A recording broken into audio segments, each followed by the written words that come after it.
Fest की महफिल है। बाड़मेर का दूसरा लिट फेस्ट गत वर्ष हुई थी शुरुआत। टेड एक्सपो से होगा आगाज। देश भर के 14 स्पीकर रोचक अंदाज में शेयर करेंगे अपनी लाइफ जर्नी। साहित्य, कला और संस्कृति की सौंधी खुशबू से महकते थार में बाड़मेर लिटरेचर फेस्टिवल का आगाज 21 से 24 सितंबर तक द मॉडर्न स्कूल में होगा। फेस्टिवल में quick brain show, dear helper, role play, सूत्रधार, rap and trap, puppetry, pantomime, विवाद ए स्विच, कॉमिक स्थान, एक्ट ओ मीटर, नामचीन साहित्यकारों के साथ इंटरैक्शन सेशन, डिस्कशन, डिबेट आदि ललित कला की तमाम विविधताएं शामिल होगी। फेस्टिवल कोऑर्डिनेटर प्रियंका शर्मा ने बताया कि ट्रेड एक्सपो में लेखक व कार्टूनिस्ट आबिद सूरती, राजनीतिक मसलों के दिग्गज HTK, political editor Vinod Sharma, जिला collector Arun Purohit, prolific writer colonel Amardeep Singh, image expert Geet Arsh और कौर, ग्रामीण उद्यमी काव्या सक्सेना, व्यवहार विश्लेषक doctor Sarika Mehta, life and relationship coach Jobin Mathew, YouTube content creator Shobhit Niwan, कवि व अभिनेता Dinesh Patel, excellence queen Chandrakanta, conditioning coach Shilpi Mohan, सामाजिक कार्यकर्ता Rawat Tribhuvan Singh, youth icon doctor Adarsh Kishore हिस्सा लेंगे। एकेडमिक कोऑर्डिनेटर मंजू जैन ने बताया कि लिट फेस्ट एक ऐसा मौका है जहां हम किताबें, कविताएं, कहानियों और साहित्य से जुड़े विभिन्न रंग को एक साथ सजाने का अवसर प्रदान करते हैं। यह लिट फेस्ट रीडिंग, थिंकिंग, क्यूरिटी और इनोवेशन को समर्पित होगा।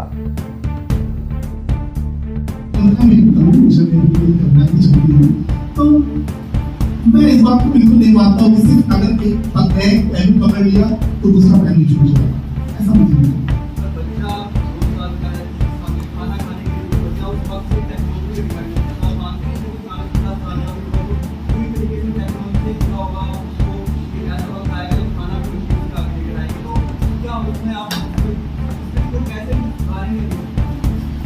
पहले तो मैं ये बोलूँगा कि जो बच्चा खाना खाता है मोबाइल देख के, ये हमारी गलती है। तो ऐसा नहीं कि बच्चा कोई मोबाइल से थोड़ी खाना खाता, वो पैदा हुआ था वो, लेकिन वो मेरी गलती है। हम अपने ईज के लिए ऐसा करते हैं कि बच्चे को खाना खिलाओ, मोबाइल दिखाओ, खाना खिलाओ। क्या हमारे माँ बाप ने मोबाइल दिखा के हमको खाना खिला के बड़ा किया था? आगे आप में से किसी के भी पेरेंट ने ऐसा नहीं किया होगा। बिल्कुल, तो ये तो हमारी गलती है, हम अपने आप को ईज देते हैं। हम इतनी बड़ी गलतियां कर चुके हैं, हम तो जूते खा के पड़े हैं और यहाँ अभी नहीं मैं कभी नहीं आया। सहूलियत जो है वो एक ऐसा प्यारा शब्द है जो कोई भी चीज सहूलियत से जो मिलती है तो व्यक्ति सब कुछ भूल जाता है उसके पीछे कितना नुकसान हो रहा है। तो जो तकनीक है उसने इतनी सहूलियत दे दी है कि ना चाहते हुए भी व्यक्ति जो है वो उसके ऊपर डिपेंड हो गया पूरा। तो अब आप क्योंकि इसके शिक्षक हैं, तो आप बताएं कि जैसे मैं हूँ, मैं 6 से 7 घंटे मोबाइल यूज करता हूँ, मैं इससे कैसे निकलूँ? मुझे हर टेक्नोलॉजी को सीखना मुझे लगता है बहुत जरूरी है, जानना भी चाहिए। उसके बारे में जानना बहुत जरूरी है और जितनी ज्यादा ग्रोथ होगी वो हमारे लिए फायदेमंद भी है। एडिक्शन से बचना चाहिए, और एडिक्शन तब होता है जब कोई भी बेनिफिशियल चीज आपको नुकसान पहुंचा रही है। अगर आपको लगता है वो नुकसान पहुंचा रही है तो फिर आपको खुद इलाज कराने की जरूरत होगी।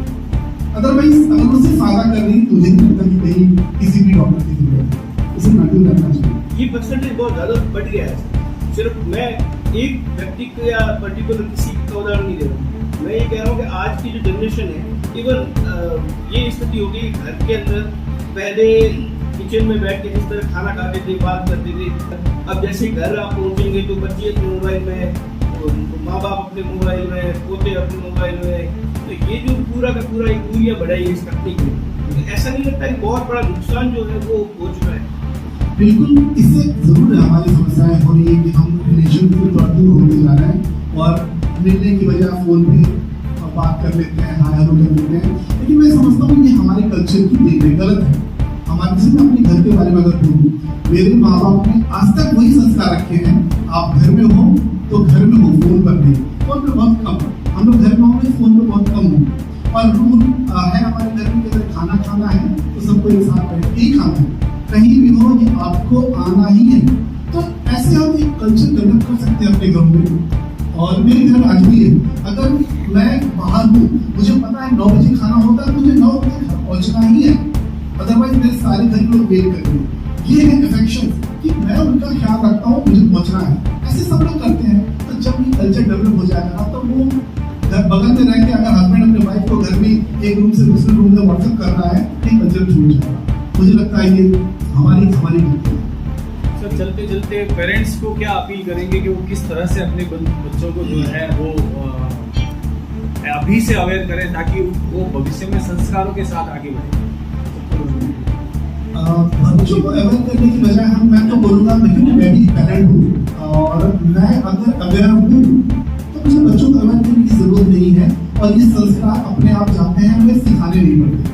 और जब मैं वैसा, जैसे मैंने बोला मेरे पापा ने ऐसा किया, क्योंकि मैं पापा के दादा अपने दादा को भी जानता हूँ, मेरे पापा ने ऐसा किया, मैं हर बात पे रिपोर्ट करता हूँ, मेरे पिताजी ऐसा करते थे और मैं वही आगे भी करता हूँ। मेरे घर में आज भी हमेशा ही ये होता रहा है, जबकि मेरे मम्मी पापा फिलहाल अभी मेरे छोटे भाई के साथ है, मेरे घर में मेरे साथ नहीं है बॉम्बे में, तो फिर भी मेरे घर का वही कल्चर। अगर हम घर में हैं तो घर में करता होना ही है, घर में आ गए हैं फोन बहुत रेयर यूज करना है, ये कल्चर तो भी कल्चर डेवलप करते हैं सारे लोग, वो अच्छी बात होगी। दूसरा, बच्चों को ओवर प्रोटेक्शन ना करें, बच्चों को गिरना और टूटना भी सिखाएं, क्योंकि आज के डेट में बच्चे को टूटना नहीं आता है तो हो जाएगी मुझे लगता है सारा कुछ अपना नहीं हो जाएगा। पहली बार ही कर रहा हूँ, मैं चाहूँगा कि मतलब मेरे को भी बच्चा मान के आप क्वेश्चन पूछें। मेरा नाम शोभित निर्माण है और मेरा यूट्यूब पे करीब 4-5 चैनल थे। शुरुआत मैंने एक चैनल से करी थी जो कि शोभित निर्माण नाम से ही शुरू करा था कॉलेज के फर्स्ट ईयर में, और जैसे ही मैं कॉलेज में एंटर करा, ट्रिपल IIT बड़ोदरा से मैंने बीटेक करी, तो जैसे ही मैं कॉलेज में एंटर करा उसके पहले ही मंथ में मैंने ये चैनल की शुरुआत करी थी और क्लास 10 से रिलेटेड वीडियोस बनाना मैंने शुरू करा था। फिर उसके बाद जैसे जैसे बोर्ड्स आए तो उस बोर्ड्स में हमने बच्चों को काफ़ी गाइड करा, नोट्स दिए, लेक्चर दिए, और पहले ही साल में हमारे चैनल से CBSE की ऑल इंडिया रैंक 2 आई। हमारे चैनल से जो बच्चे पढ़े थे उसका इंटरव्यू हमारे चैनल पे ही।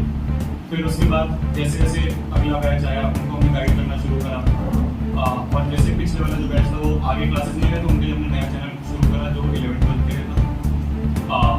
2-3 साल हमने इस तरह से लिखा, और फिर उसके बाद हमें पता चला कि 9th के जो बच्चे हैं उनको भी नीड है। पहले मेरे को लगता था कि 9th के जो बच्चे काफ़ी छोटे हैं उनको तो शायद इतनी नीड ना हो, बट जैसे जैसे उन्होंने 10th का चैनल देखा उसमें मेरे को कमेंट्स आए कि 9th का भी चैनल खोलिए, तो अभी रिसेंटली हमने 9th का भी चैनल खोला, और 9th के चैनल पे हमने जस्ट अभी 1 लाख सब्सक्राइबर्स का मार्क किया। यही है थोड़ा बहुत जो मेरे जरूरी। कितना वक्त हो गया आपके इस प्लेटफॉर्म में? मैंने फर्स्ट ईयर में शुरू करा था, जस्ट मैं अभी ग्रेजुएट हूँ तो 4 साल के बाद। कितने सब्सक्राइबर? मेन चैनल पे 2 कुछ मिलियन सब्सक्राइबर्स हैं, और बाकी 9th का चैनल जस्ट अभी 1 लाख टच हुआ है, 11th-12th का चैनल 3.5 लाख पे है, एक हमारा ब्लॉग का चैनल है जिसपे काफ़ी कम वीडियोस हैं, बहुत सारे शूट कर रहे हैं, और एक शॉर्ट्स का चैनल है जो वीडियो से क्लिप करते हैं। उसका सवाल कर देंगे। मेरे को लग रहा है आपने ये पूछा कि बच्चों का प्यार कितना कमाते हैं।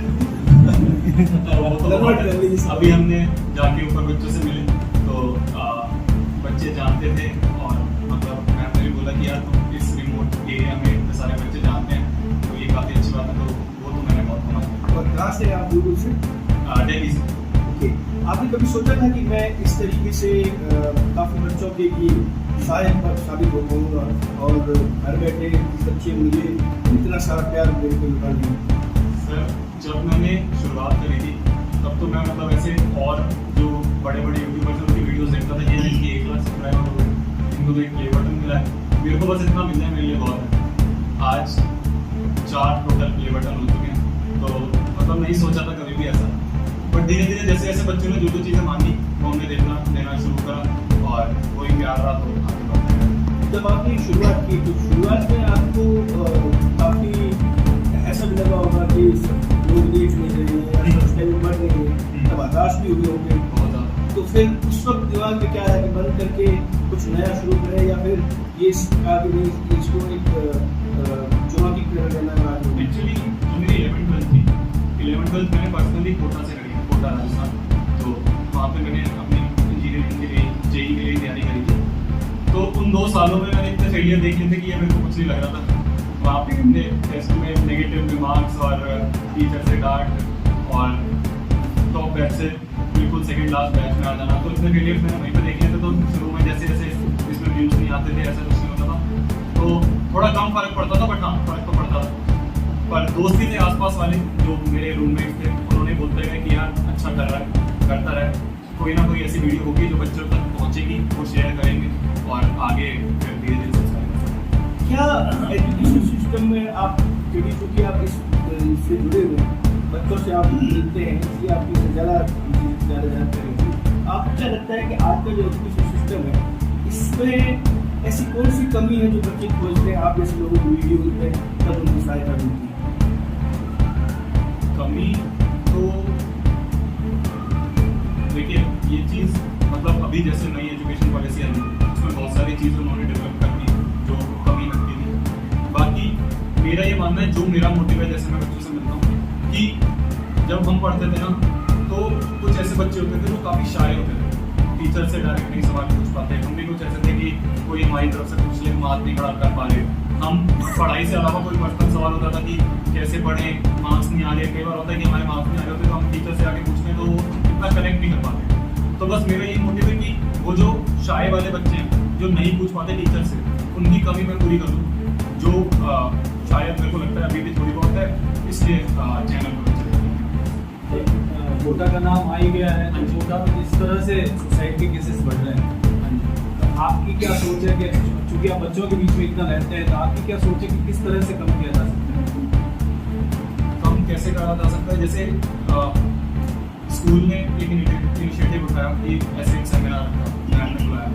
मैं चाहता हूँ कि वहाँ पे भी काफ़ी ज़्यादा ऐसे लोगों को बुलाया जाए जिन्होंने शायद अकेडमिकली इतना अच्छा नहीं करा, बट वो फिर भी इतने ऊपर है जितना शायद जो अकेडमिक में थे वो भी नहीं कर पाते। जैसे एजुकेशन में ही सबसे बड़ा नाम फिजिक्स वाला अलग पांडे सर, आप जानते होंगे, वो IIT से नहीं है, किसी बड़े नामी इंस्टीट्यूट से नहीं, कोई ड्रॉप आउट है, और आज उनके बच्चे IIT में जा रहे हैं और वो मतलब कितने ही करोड़ों की कंपनी है। तो वो एक सबसे बड़ा मोटिवेशन है जो बच्चे देख सकते हैं एजुकेशन फील्ड में देखा जाए।